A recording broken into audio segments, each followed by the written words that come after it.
الحمدللہ وکفا وسلام علی عبادہ الذین اصطفیٰ اما بعد۔ میرے دوستو، عورت کے لیے دنیا میں سب سے بہترین سرمایہ، بہترین نعمت نیک اور خوش اخلاق شوہر کا مل جانا ہے۔ اللہ تبارک و تعالیٰ نے میاں بیوی کے اس مقدس رشتے کو قرآن مجید میں یوں بیان کیا، وَمِنْ آیَاتِهِ أَنْ خَلَقَ لَكُم مِّنْ أَنفُسِكُمْ أَزْوَاجًا لِتَسْكُنُوا إِلَيْهَا۔ لوگو، ہم نے یہ میاں بیوی کا رشتہ اس لیے بنایا ہے تاکہ ان کی زندگیوں میں سکون آ جائے، ان کے گھروں میں سکون آ جائے۔ اب زندگیوں میں سکون کیسے آئے گا، گھروں میں سکون کیسے آئے گا؟ یہ تب آئے گا جب شوہر کو یہ معلوم ہوگا کہ بیوی کے حقوق کیا ہیں، اور بیوی کو یہ معلوم ہوگا کہ شوہر کے حقوق کیا ہیں، اور ان کا پتہ تب چلے گا جب ہم اسلامی تعلیمات کا مطالعہ کریں گے، اللہ کے نبی کی زندگی کو پڑھیں گے۔ حضور علیہ السلام باحیثیت شوہر بن کے بھی زندگی گزار کے گئے ہیں۔ میرے دوستو، اللہ کے نبی کی گھر کی زندگی کو پڑھیں۔ اللہ کے نبی اپنی بیویوں کے ساتھ کیسے وقت گزارتے تھے، ازواج مطہرات کے ساتھ اللہ کے نبی صلی اللہ علیہ وسلم کا رویہ کیسا تھا، اللہ کے نبی صلی اللہ علیہ وسلم اپنی ازواج مطہرات کے ساتھ کیسے محبت اور پیار کے ساتھ پیش آتے تھے، یہ زندگی آپ پڑھیں گے تو آپ کو یہ ساری باتیں معلوم ہو جائیں گی۔ یاد رکھیں کہ اللہ کے نبی صلی اللہ علیہ وسلم اپنے گھر میں بیویوں کے ساتھ مذاق بھی کیا کرتے تھے، ہنسی مذاق بھی ہوتا تھا۔ ایسے نہیں کہ ایک آدمی گھر سے باہر اپنے دوستوں میں بیٹھا ہوا ہے، بازار میں بیٹھا ہوا ہے، وہاں تو بڑا خوش ہے، ہنسی بھی ہو رہی ہے، مذاق بھی ہو رہا ہے، لیکن جب گھر میں آیا تو گھر کے اندر داخل ہوندی آئی اوندے منہ تے 12 بجے ہوئے نے، غصے والا موڈ بنایا ہوا ہے۔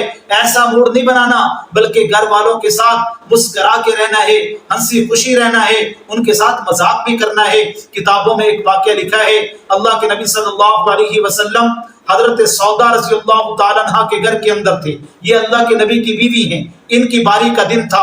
اماں عائشہ صدیقہ رضی اللہ تعالیٰ عنہ نے حلوہ پکایا اور حضرت سودا کے گھر کے اندر اللہ کے نبی کے پاس آئیں اور حضور کو پیش کیا۔ تو حضرت سودا کہتی ہیں، مجھے اس بات پہ غصہ آیا کہ باری میری ہے، گھر میرا ہے، اور حلوہ پکا کے حضرت عائشہ رضی اللہ تعالیٰ عنہ لے کے آ رہی۔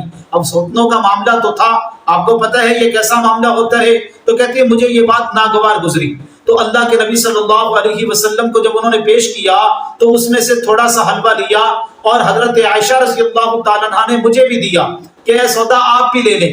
حضرت سودا کہتی ہے میں نے انکار کر دیا، تو حضرت عائشہ نے وہ حلوہ پکڑا اور میرے منہ پہ مل دیا۔ اللہ کے نبی صلی اللہ علیہ وسلم یہ دیکھ کے مسکرانے لگے۔ اب حضرت سودا کہتی ہے مجھے بڑا غصہ آیا۔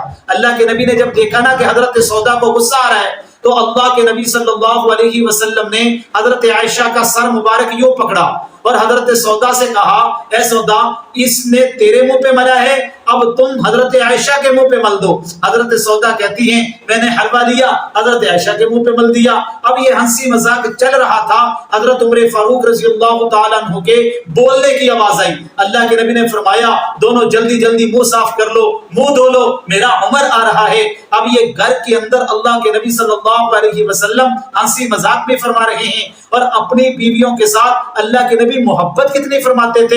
اماں عائشہ صدیقہ رضی اللہ تعالیٰ عنہ فرماتی ہیں ایک مرتبہ میں پانی پی رہی تھی، اللہ کے نبی نے مجھے دیکھا، مسکرا کے کہنے لگے عائشہ خیال کرنا سارا پانی نہ پی جانا، کچھ ہمارے لیے بھی بچا کے رکھنا۔ کہتے ہیں میں پانی بچا کے لائی تو پیالے کے اندر جس جگہ سے میں نے منہ لگا کے پانی پیا تھا اللہ کے نبی نے اسی جگہ سے منہ لگا کے پانی پیا۔ حضرت عائشہ یہ بھی فرماتی ہیں کہ گوشت میں کھا رہی ہوتی تھی، ہڈی میں جب رکھتی تھی تو جس جگہ سے میں نے گوشت کھایا ہوتا تھا اللہ کے نبی اسی جگہ پر اپنا منہ مبارک رکھ کے، اپنے لب مبارک رکھ کے وہاں سے اس ہڈی کو چوسا کرتے تھے۔ یہ اللہ کے نبی کا اپنی بیویوں کے ساتھ پیار تھا، اور پیار سے اللہ کے نبی حضرت عائشہ رضی اللہ تعالیٰ عنہ کو حمیرہ کہا کرتے تھے، حمیرہ کہہ کے پکارتے تھے۔ تو میرے دوستو، یہ اللہ کے نبی کی باحیثیت شوہر ہونے کے اپنے گھر کی زندگی ہے۔ اگر ہم اپنے گھر کے اندر اس طرح کے شوہر بن کے زندگی گزاریں گے، آپ کا گھر امن کا گہوارہ بن جائے گا، اللہ آپ کی زندگی میں بھی سکون لائیں گے۔ اللہ تبارک و تعالی ہمیں ان باتوں پر عمل کرنے کی توفیق عطا فرمائے۔